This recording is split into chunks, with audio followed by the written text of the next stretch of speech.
Hello, everyone, and welcome to another episode of the Heartland Franchise Guy, your insider's guide to franchising in the Heartland area. I'm Blake Martin, local small business franchise owner and your Heartland Franchise Guy. This is the place for information, resources, and advocacy for all things related to the franchising industry and for entrepreneurs thinking about learning more regarding the franchise industry. Today, we've got a very unique guest who's joined us via Zoom. I want to thank you for spending some time with us today. This is Todd Pfister. Thanks, Blake. Good to be here. I'm glad you called me unique. I can hardly wait to see what that really means.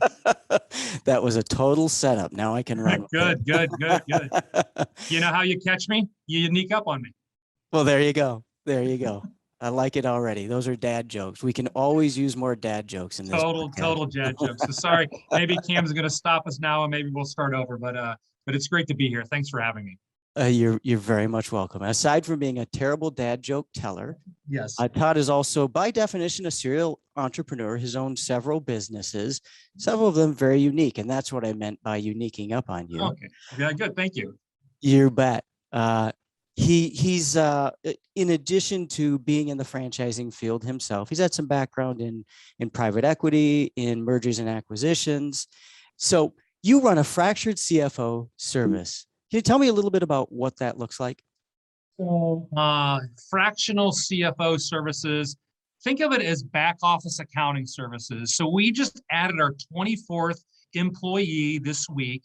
We've more than tripled our employee count and doubled our revenue size this year. And what we do is we provide back office accounting services from CFO to controller to accounting manager to bookkeeping specialist to payroll specialist. So any kind of back office accounting need that a closely held small business may need, we have the team to come in and provide that expertise. Fascinating. What was the impetus behind that business? What made you think to start that business? I actually worked in a fractional CFO services business in the late 90s. Went to work for one of my clients at that time, and we did a roll-up strategy in the telecom industry and bought and sold a number of companies, but I really enjoyed it. And really my business partner and I, who I met about 20 years or so ago, he's a CPA. And as we started looking at what the needs of the business owners were and what the needs of employees and were out there, we said, boy, there's a huge need for business owners to know and understand and provide expertise in knowing and understanding their numbers. So what we're not, though, we're not a CPA firm, so we don't do taxes. But what we do is we come around closely held businesses to help them accurately and timely report their financial numbers, to give them good data so they can make good business decisions. So a lot of entrepreneurs aren't very good with numbers, right? And so from my other side of the business, the big need that most of our business owners had is like they need good numbers to make good decisions. And so I would love to say that 5 years ago, we knew what was going to happen. We knew COVID was coming and everything that was happening. But I hate to say it, but we just kind of stumbled into this space to where now in the last 2 years, there's folks out there that need our expertise. And there's employees out there that don't want to go make the donuts every day, right? They don't want to go into the same company, do the same thing for the same company. So we now have employees that want to work 10, 20, 30, 40 hours a week with 3 or 4 different clients. And we have clients that want expertise, but they don't want to pay for a full-time person. And quite frankly, they can pay for multiple people and completely outfit their back office accounting team at a very high level. Does that make sense? It does make sense. A very, very unique model. I know you're not the only one in the world doing it, but certainly can understand how you would come up with that idea of being an entrepreneur yourself. And I'm not a CFO, right? I'm an operator. I'm a business operator, but that's why I've got a really great partner who is a CPA, who is a CFO. We've got 5 CFOs on our team. We've got 4 controllers, and the balance of our folks are accounting experts. And we've got some folks that do business valuations, and we help people buy and sell their businesses also. We've got an M&A director. So we've been able to build a really great team of experts to go out and support our clients. Fantastic. Good to know a service like that exists. And, as you were describing that, the common thread, of course, in what you do is all about understanding the numbers of your business, a focus on financials and learning from the financials. And needless to say, the end result being a focus on the right kind of income generation, which Correct. brings me to one of the topics that is really the genesis behind the discussion today. And that is, you talked to me a little bit about the book, The 100-Year Life, and how that changed your own thinking on income generation for your own future. Can you talk a little bit about the lessons that you've taken away from this book, The 100-Year Life? So this book was given to me, The 100-Year Life was given to me by one of my mentors who helped me exit exit my W-2 role about 11 years ago when I bought my first business, franchise business. And he then gave me this book and said, hey, read this. This is really interesting. I think you and your clients will find it very interesting.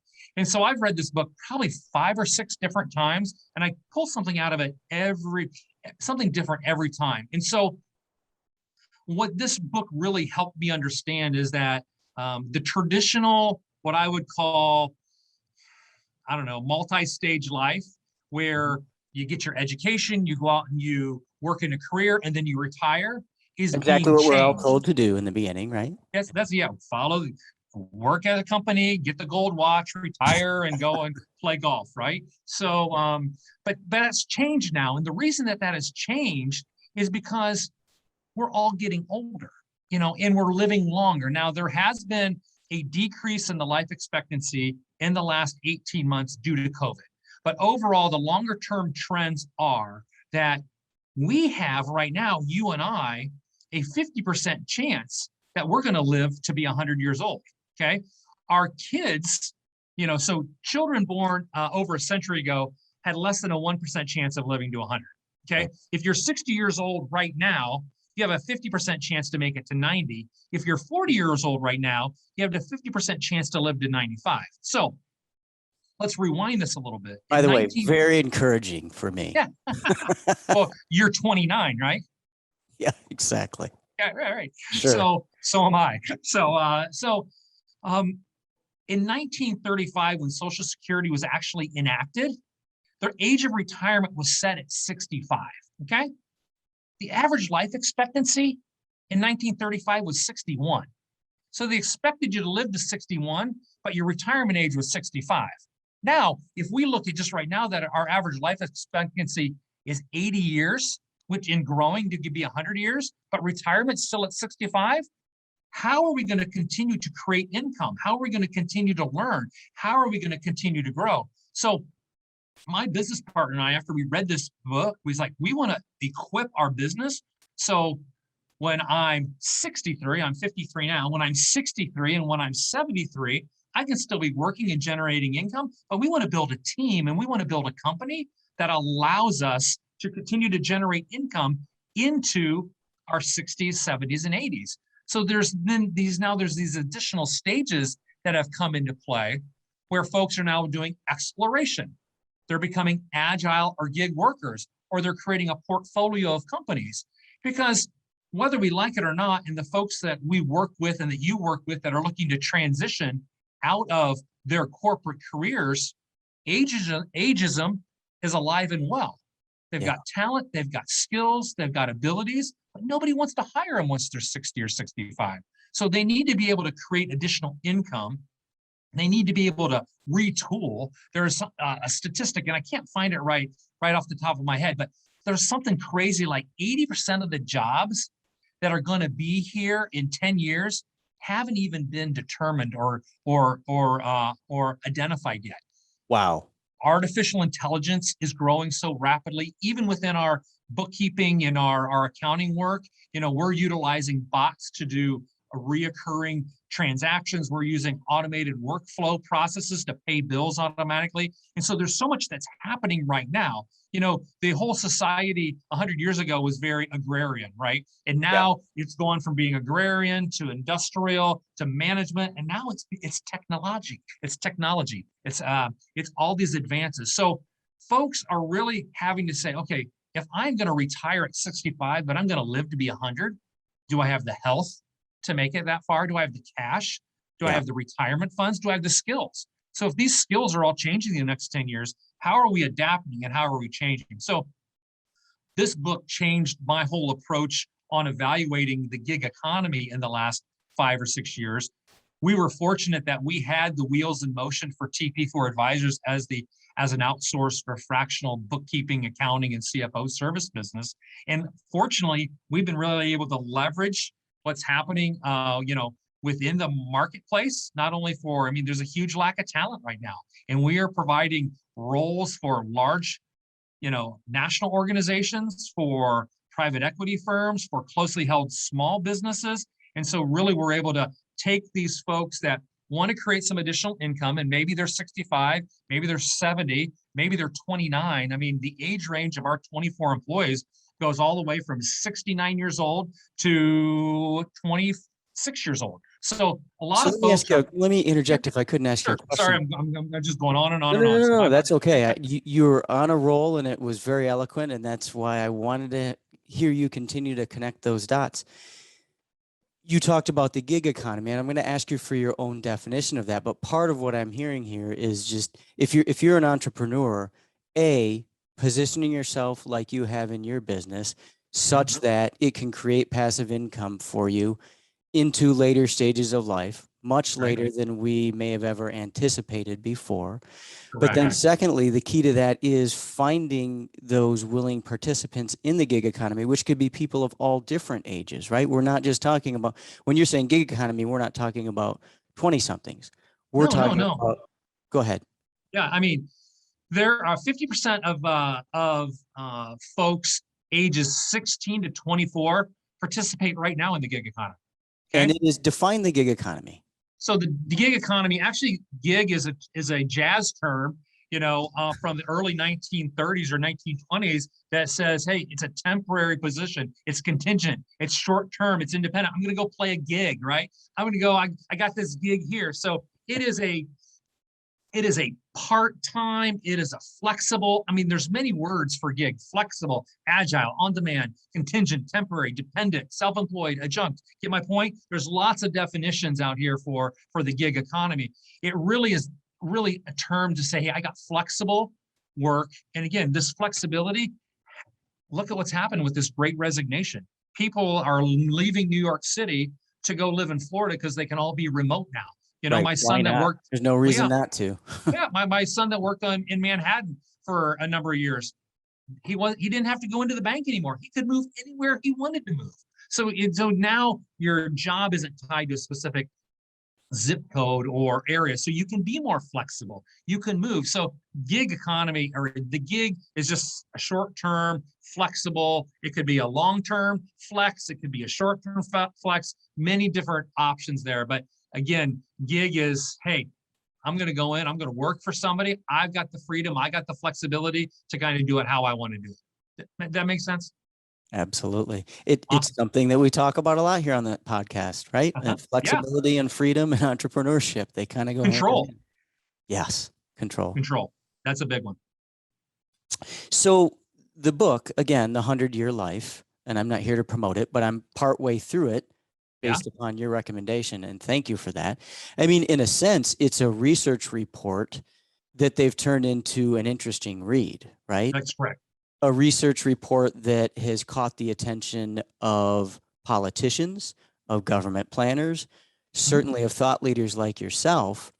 So if you're an aspiring entrepreneur or existing entrepreneur, what lessons would you suggest they take away from that? Or what thoughts should the lessons of the book be provoking for aspiring and existing entrepreneurs? Well, I think you have to think about, what are you going to do with these additional stages now that are being added into the traditional stages? So you have education, career, work, and retirement.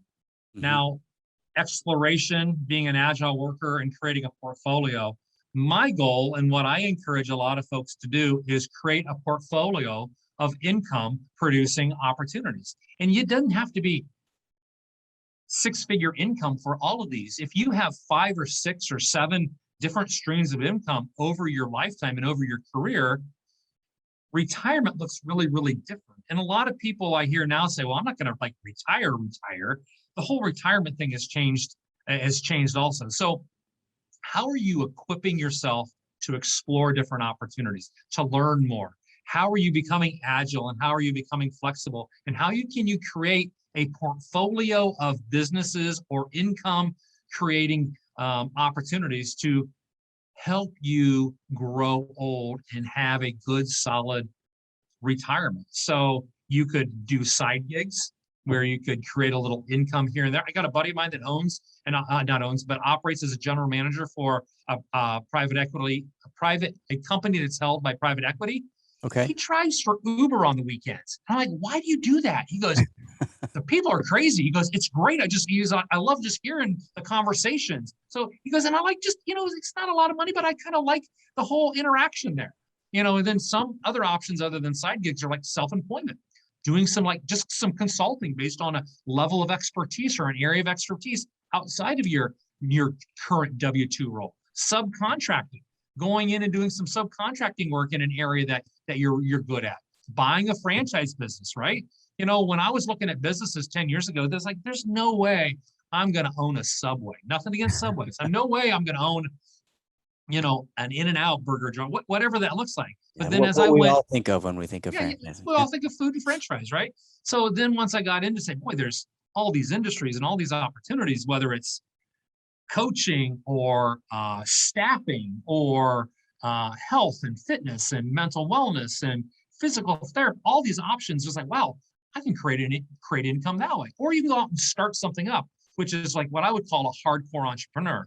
Yeah. I don't feel like I'm a hardcore entrepreneur. We all know those people like, I got this idea, I'm going to do this, I'm going to do this. Yeah. But what I like about consulting or franchising or self-employment is it's really this great mix between being a corporate executive and being a hardcore entrepreneur, where like even a franchise, as you know, can give you the guardrails and give you the operating system to execute. So there's all these different ways to fill in these additional stages, whether it's income or whether it's learning or just being adaptable.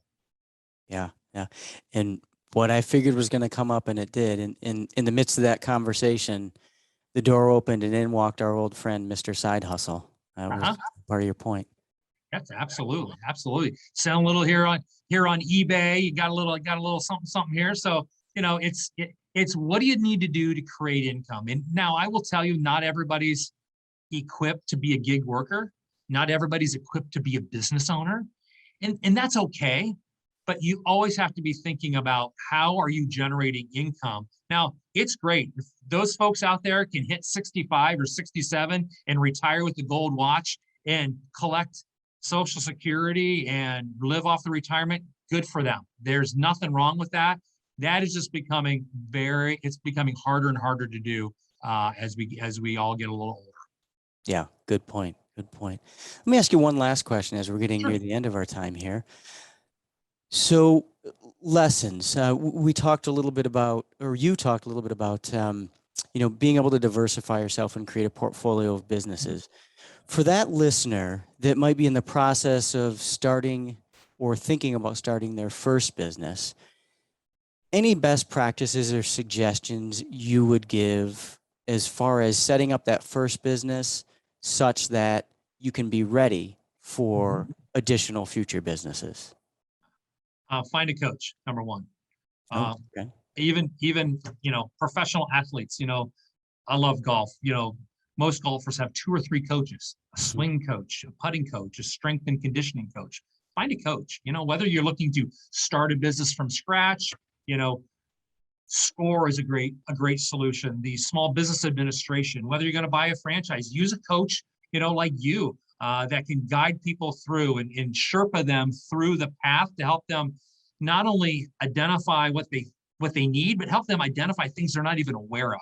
So whether you are, even if you're going to do a little side hustle, find somebody to mentor you, find somebody that's done it before. Don't be afraid to ask a lot of questions and go out and do the research and say, hey, I want to do this. Who can help me do this? That's really my biggest is like, I think a lot of people get so stuck in their head that they got to do it on their own. They're all out on their own. And, you're not a good entrepreneur if you have to get help. And that is the furthest thing from the truth. Great advice. Thank you. Todd, before we do finalize things, how can people get a hold of you at TP4 Advisors? TP4advisors.com is our website. And that's the number 4. So letter T, letter P, number 4. And then advisors with an O. Yeah. So TP4advisors.com. connect with me on LinkedIn, Todd Pfister, Pfister, and more than happy to be an open networker and, spend 15, 20 minutes on a phone call or a Zoom with a cup of coffee. And if I can help expand anybody's network, always happy to do that. Todd, thank you so much for a very eye-opening conversation and a really interesting twist on something that's kind of sitting out there right in front of all of us, but you connected a lot of the dots. I appreciate that very much. You covered in one conversation the gig economy, the 100-year life, expanding lifespans, fractional CFO services. I don't know how you did it, but you managed it. So thank you so much for being with us today. That's going to wrap up another episode of the Heartland Franchise Guy. One more thanks to Todd Pfister with TP4 Advisors. And we look forward to seeing all of you again on another episode of the Heartland Franchise Guy.